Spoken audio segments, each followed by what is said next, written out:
ማርያምና ዮሴፍ ተጋብተዋል እያልከኝ ነው? በትክክል ተጋብተው ድንግልናዋን አታ እንደ ማንኛውም ሴት ወልዳለች ማለት ነው። ኢየሱስን ግን ስትወልደው በድንግልና ነው ያረገዘችው፣ በድንግልና ነው የወለደችው። ሌላ ጥቅስ ተጨምረበት ኢየሱስ ራሱ ያለውን ሌላ ጥቅስ ደግሞ ልጨምር። ወልዳለች ከዮሴፍ ልጆች ጭፍሮችም እንዲያደረጉ ይላል። ነገር ግን በኢየሱስ መስቀል አጠገብ እናቱ ይላል፣ የእናቱም እህት ይላል፣ የቀላጵዮስ ሚስት ማርያም ይላል፣ መቅደላዊት ማርያም ቆመው ነበር ይላል መጽሐፍ ቅዱስ ነው የሚለው። እሺ ኢየሱስ በመስቀል አጠገብ ላይ እናቱ ይላል። የትኛዋ እናቱ?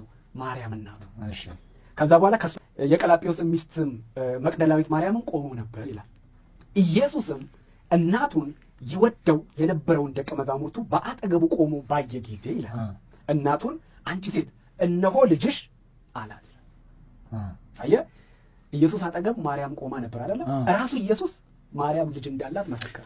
መልካም እንደሰማችሁት ቅድስት ድንግል ማርያም ከዮሴፍ ልጆች አሏት ለማለት እነኚህ ሁለት ፓስተሮች ጌታ የወደው የነበረ ደቀ መዝሙር የሚባለውን ከዮሴፍ ወልዳለች፣ ስለዚህ በመስቀል ላይ በነበረበት ሰዓት እነሆ እናትህ እነሆ ልጅህ ያለው ከዮሴፍ የወለደችውን ነው የሚል ነው።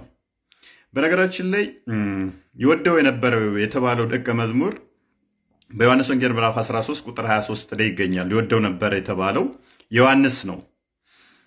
ሰው ያነሳውን እስቲ እናንብበው። ዮሐንስ ወንጌል ምዕራፍ 19 ቁጥር 26 ጀምሮ እናንብበው። ኢየሱስ እናቱን ይወደው የነበረውንም ደቀ መዝሙር ባጠገቡ ቆሞ ባየ ጊዜ እናቱን አንቺ ሴት እነሆ ልጅሽ አላት። እናቱን ምን አላት? እነሆ ልጅሽ አላት። ለማ? ሊወደው ለነበረው ደቀ መዝሙሩ ይወደው ለነበረ ደቀ መዝሙሩ እነሆ ምን አላት? ልጅሽ አላት። ከዚህ በኋላ ደቀ መዝሙሩን ደግሞ እናትህ እንኋት አለው። ከዚህም ሰዓት ጀምሮ ደቀ መዝሙሩ ወደ ቤቱ ወሰዳት ይላል። አስተውሉ።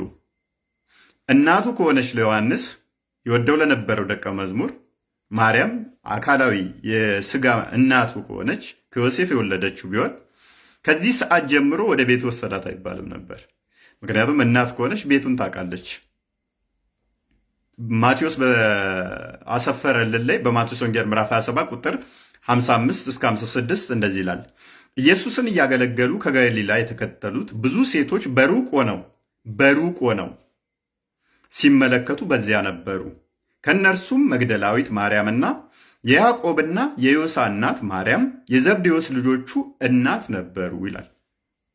ስለዚህ የዘብዴዎስ እናት ልጆች ቤት ነበረች፣ በሩቅ ነበረች። ዘብዴዎስ ማለት ደግሞ ማን ነው? የዮሐንስ አባት ነው። ዮሐንስ ወንድሙ ያዕቆብ ይባላል። ይህንን እንዴት ነው የምናውቀው? በማቴዎስ ወንጌል ምዕራፍ 10 ቁጥር 2 ላይ የ12ቱ ሐዋርያት ስም ይህ ነው ይላል። የመጀመሪያው ጴጥሮስ የተባለው ስምዖን፣ ወንድሙም እንድርያስም፣ የዘብዴዎስ ልጅ ያዕቆብም ወንድሙም ዮሐንስ ይላል። የዘብዴዎስ ልጅ ወንድሙ ማን ነው? የዘብዴዎስ ልጅ ማና ማን ይባላል? ያዕቆብና ዮሐንስ ይባላሉ። እንጨምር እሺ። ማቴዎስ ወንጌል ምዕራፍ 4 ቁጥር 21 ላይም እንደዚህ ይላል። ከዚህም እልፍ ብሎ ሌሎችን ሁለት ወንድማማቾች የዘብዴዎስን ልጆች ያዕቆብን ወንድሙንም ዮሐንስን ከአባታቸው ከዘብዴዎስ ጋር በታንኳ መረባቸውን ሲያበጁ አየ፣ ጠራቸውም ይላል። ስለዚህ ማቴዎስ እንደነገረን የዮሐንስ እናት በሩቅ ነበረች። ዮሐንስ ደግሞ እንደነገረን ማርያም በመስቀሉ አጠገብ ነበረች። ስለዚህ እነሆ እናትህ እነሆ ልጅ ሲል በአካላዊ የመወለድ እንደ ሰውኛ እንዳልሆነ የጸጋ እናትነት እንደሆነ ፍንትው አድርጎ መጽሐፍ ቅዱስ ይናገራል ማለት ነው። አንድ መረጃን ጨምር። ሉቃስ ወንጌል ምዕራፍ 5 ቁጥር 10 ላይም እንዲሁም ደግሞ ይላል የስምዖን ባልንጀሮች የነበሩ የዘብዴዎስ ልጆች ያዕቆብና ዮሐንስም ተደነቁ። ኢየሱስም ስምዖንን አትፍራ፣ ከእንግዲህ ወዲህ ሰውን የምታጠምድ ትሆናለህ አለው ይላል። ስለዚህ ዮሐንስ የያዕቆብ ወንድም ነው። ዮሐንስ የማን ልጅ ነው? የዘብዴዎስ ልጅ ነው። እናቱ ደግሞ ማቴዎስ እንደነገረም በሩቁ ቆማ ነበረ። ስለዚህ ዮሐንስ በቤቱ ወሰዳት። የሚወደው ደቀ መዝሙር ከተሰጠችው በኋላ ወደ ቤቱ ወሰዳት የሚለውም የጸጋ እንደሆነ እንጂ በፊት ቤተሰብ ቢኖራት ትዳር ቢኖራት ትዳሯን አስትቶ ጌታ ለሌላ ሰው የሚሰጥ አይደለም። እንደገና ደግሞ አካላዊ እናቱ ብትሆን ኖሮ ወደ ቤታቸው ነው የሚሄዱት። ወደ ቤት ወሰዳት ተብሎም አይነገርም ነበረ። ዮሐንስ ደግሞ አባትና እናት አሉት። ዮሐንስ በጣም የተከበረ ነው። ባይዘው ዮሐንስ በጣም የሚወደድም ነው። ፍቅሩ ጊዜ የተባለውም ከዚህ የተነሳ ነው። ይወደው የነበር ጌታ የተባለለት ነው።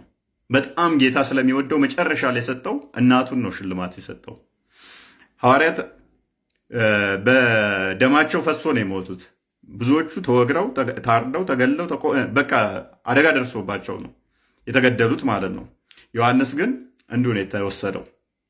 ለዚህም ነው ከእናንተ ውስጥ ሞትም ያለ የተባለለት ለዮሐንስ ነው የደረሰው ማለት ነው።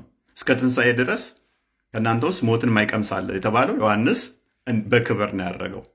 ፍጹሞት የምትባል ደሴት ላይ ራእይን በመጻፉ አፉ ቀለምሲስ ተብሎለታል። ስሙ ራእይ ባለቤት ማለት ነው። እንዲሁም ዮሐንስ ወንጌላዊም ይባላል፣ ወንጌል ስለጻፈ ማለት ነው። ታዎሎጎስ ይባላል። ለምሳሌ ታዎሎጎስ ማለት ሚስጥረ ሥላሴን ፍንትው አድርጎ ያስተማረ እሱ ነው። ወንጌል ላይ ስትገቡ ዮሐንስ ወንጌልን አነበባችሁ ማለት ሚስጥረ ሥላሴ በደንብ የሚገለጥላችሁ እሱ ነው። እንዲሁም ደግሞ ዮሐንስ ዘነስርም ይባላል። እንደ ነስር እየበረረ በጣም ወንጌልን ያዳረሰ ስለሆነ ማለት ነው። እና ጌታ ይወደዋል የተባለለት ደቀ መዝሙር በመጨረሻ ሰዓት ላይ የተሸለመው እናቱን ነው፣ ቅድስት ድንግል ማርያምን ነው። እኛም ጌታን ስንወድ ሽልማታችን እናቱ ነች። እናቱን ሰጥቶናል።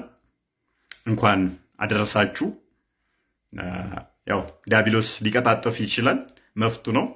እኛም የእመቤታችን የአስራት ቦክራ ልጆች ነን። በተረፈ ግን ውሸት እውነት መቼም ሆኖ አያውቅም።